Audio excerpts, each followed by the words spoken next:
Abimanyu Radenira, Akhir Raiza, mana? Oke, jadi materi kita hari ini adalah mengidentifikasi ide dan makna kata dalam teks hikayat. Tujuan pembelajaran kita pada hari ini adalah setelah mengikuti kegiatan pembelajaran ini, peserta didik diharapkan mampu menjelaskan pengertian teks hikayat dengan menggunakan bahasa mereka sendiri, serta mengidentifikasi ciri-ciri yang membedakan teks hikayat dari bentuk teks naratif lainnya. Selain itu, peserta didik juga mampu menggali isi dan menemukan ide utama yang terkandung dalam teks hikayat secara besar, serta menemukan makna kata baik yang bersifat denotatif maupun konotatif sesuai konteks kalimat dalam teks tersebut. Melalui kegiatan pembelajaran ini, peserta didik diharapkan menunjukkan sikap apresiatif terhadap nilai-nilai moral, sosial, dan budaya yang terdapat dalam teks hikayat sebagai bagian dari warisan sastra klasik Indonesia. Sebelum kita masuk ke materi, di sini ada yang tahu apa itu pengertian dari hikayat? Tanda tangan? Ya, apa? Hikayat berdasarkan penilaian saya. Ini bahasa yang berarti langsung pengertiannya ya. Hikayat adalah karya sastra lama untuk bangsa yang diceritakan tentang kehidupan dan keluarga di sana, mau bangsawan atau orang-orang bernama supaya menyebarkan kisah-kisah maupun pahlawan. Terima kasih Mbak telah menjawab pertanyaannya. Agar kalian lebih memahami apa itu hikayat, saya jelaskan dimulai dari pengertian hikayat. Jadi hikayat itu berasal dari bahasa Arab, yakni kata yang berarti bercerita atau menceritakan. Hikayat itu berfungsi sebagai untuk membangkitkan semangat, menghibur, atau juga bisa jadi sebagai sebuah pelipur lara. Hikayat itu hampir sama dengan cerita sejarah karena di dalamnya itu mengandung cerita-cerita yang tidak masuk akal dan dipenuhi dengan keajaiban. Perlu diketahui juga bahwa hikayat itu berkembang pada masa Melayu klasik, sehingga di dalamnya itu terdapat banyak sekali kata-kata yang sulit untuk dipahami. Nah, apa contohnya? Contoh katanya itu seperti baginda, lalu selir, lalu ada bisa lagi apa? Namanya apa? Betul, namanya selir juga bisa. Ada yang bisa lagi? Aden juga bisa. Lalu tabib juga bisa. Nah, kata-kata ini dari zaman sekarang ini akan sulit untuk dipahami artinya apa. Seperti baginda ini kalau zaman sekarang artinya raja itu sulit. Jadi seorang raja. Raja tabib zaman sekarang ya itu. Lanjut. Hikayat adalah karya sastra lama yang berbentuk prosa yang menceritakan tentang kehidupan dari keluarga istana, bangsawan, dan orang-orang pertama dengan segala kegagahan, kebedahan, kesaktian maupun kepakaran. Sampai di pengertian, kalau paham, kita masuk ke ciri-ciri teks hikayat. Diketahui bahwa dalam hikayat itu mempunyai beberapa ciri-ciri, mari kita bahas satu persatu.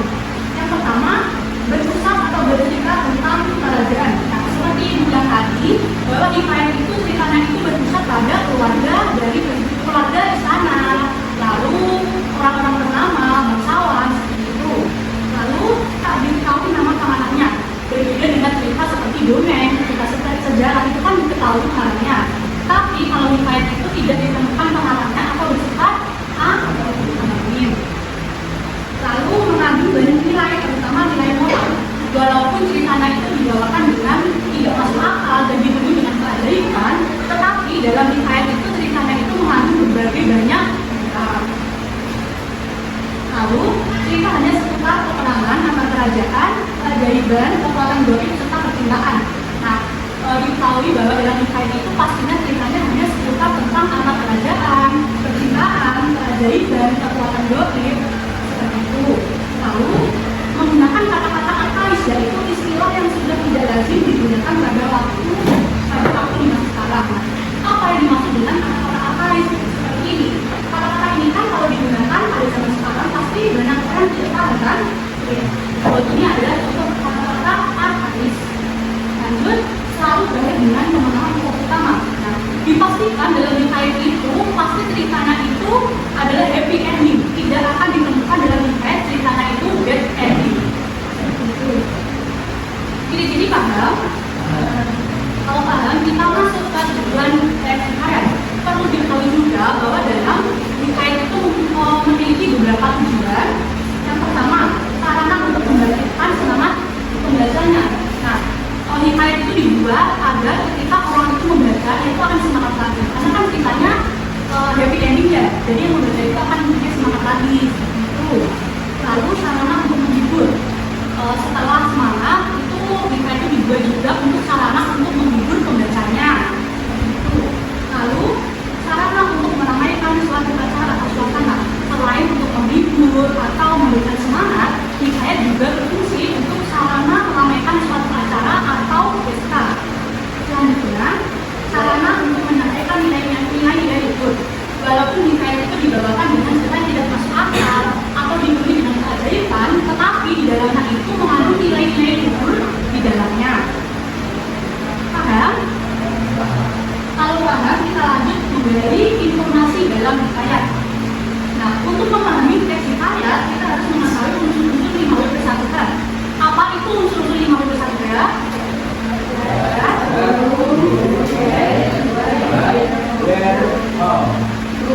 Kita bahas satu-satu ya, mulai dari buat apa? Ini menjelaskan peristiwa apa saja yang terjadi dalam sebuah hikayat tersebut. Lalu, siapa? Berarti menjelaskan tentang ya, betul. Lalu, when? Apa? Menjelaskan lalu, why? Kenapa? Berarti kenapa?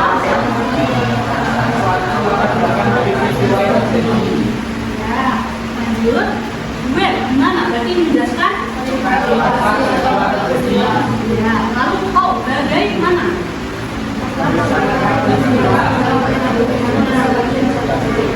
Ketika nanti ada tugas tentang menggali informasi dalam hikayat dan kalian lupa apa itu 5W persatuan, itu bisa disingkat menjadi sumber kata, yakni addisimban. Dan itu apa?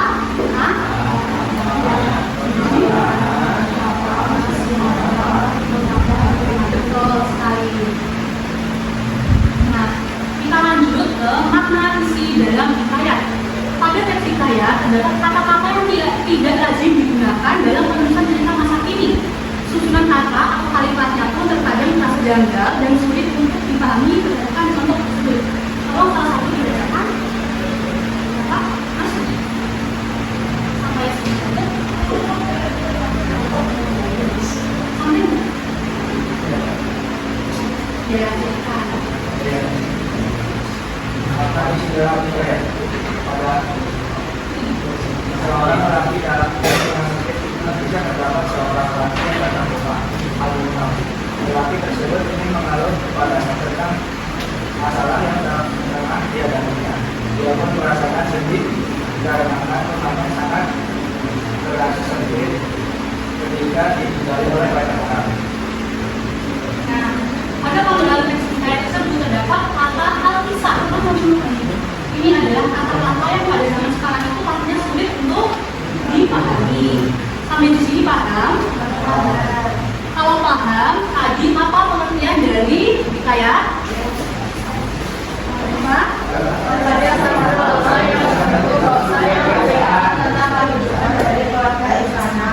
Tadi ciri-cirinya ada berapa? Lalu dalam menggali isi dalam teks hikayat kita harus memperhatikan 5W plus. Jadi paham semua ya? Kalau paham silahkan dibentuk menjadi 4 kelompok. Berhitung ya. Dari mana? Dari mana? Dari 4? Dari belakang. Dari belakang. Ayo mas berhitung.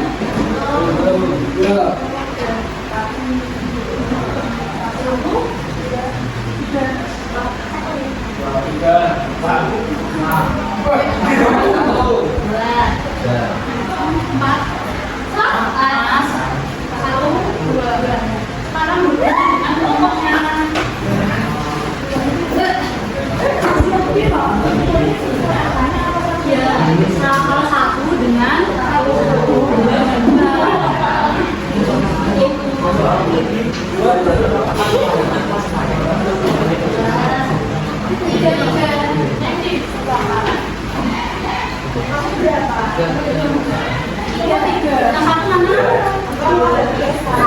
Satu di tengah. Dua. Dari sini.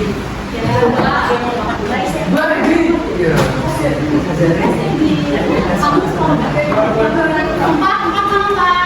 Sini. Dua. Sudah berkumpul dengan kelompoknya masing-masing. Kalau sudah, salah satu kelompok ke depan.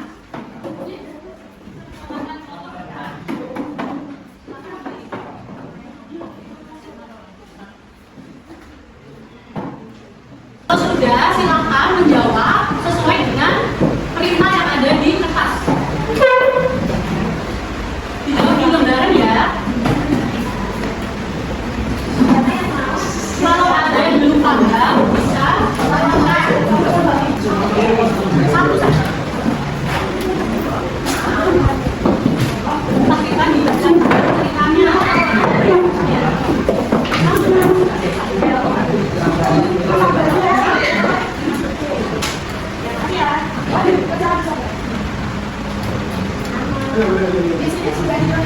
Iya.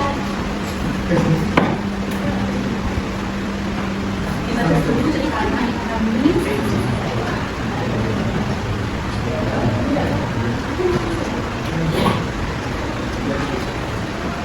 Kalau ada yang tidak paham, bisa ditanyakan.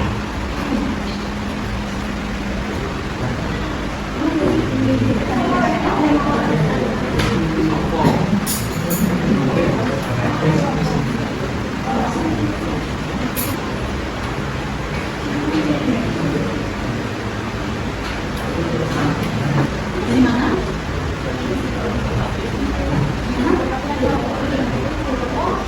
Tadi yang kelompoknya ini 4 ya? Masnya ikut kelompok berapa? Saya langsung ikut kelompok berapa?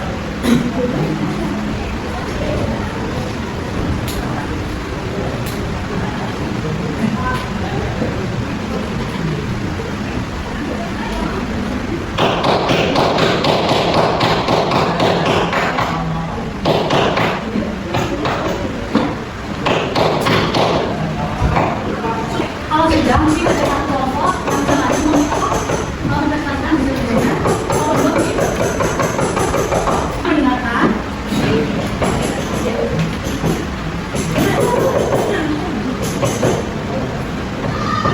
Assalamualaikum warahmatullahi wabarakatuh. Waalaikumsalam warahmatullahi wabarakatuh. Kami dari Bapak Gura akan mempresentasikan kesiapan kami dalam kategori tugas kelompok maupun edukasi kita.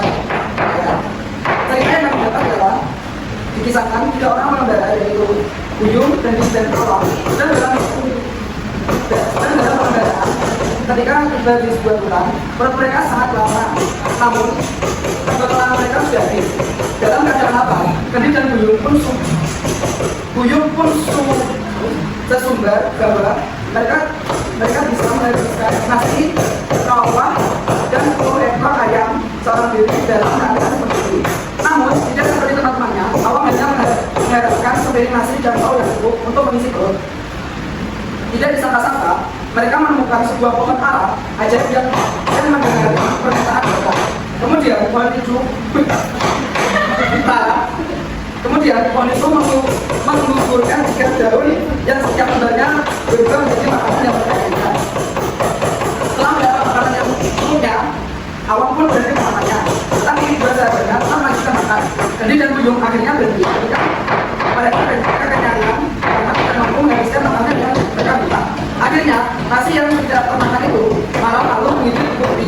Kemudian Buyung yang hanya dapat menghabiskan 1 ekor ayam saja membuat sisa 9 ekor ayam sama-sama. Tanpa diduga, ayam-ayam itu kemudian menyelamatkan. Awang akhirnya bisa mengingat kembali melihat sahabat-sahabatnya terbunuh mengenaskan. Selanjutnya, jawaban akan dibacakan oleh teman saya.